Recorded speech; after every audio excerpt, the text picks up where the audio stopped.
one of the things we did is we made a decision to go on the radio, which is not a cheap venture to get airtime. But we took on AM radio in New York City, which that's a pretty big market. You get about 10,000 people listening on a Sunday, which is an old school media.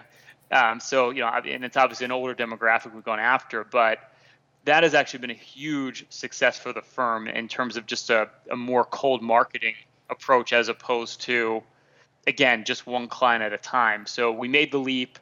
We spent a lot of money on radio, and it's been a great return on investment. We've really been able to get our name out there in a big way and bring a much bigger client base in because we really started to market on a bigger scale. And now we're trying to do this. We're trying to do the same thing with the younger generation using more digital media as opposed to old school media. But the funny thing about radio is it's so old school that it's not a saturated market.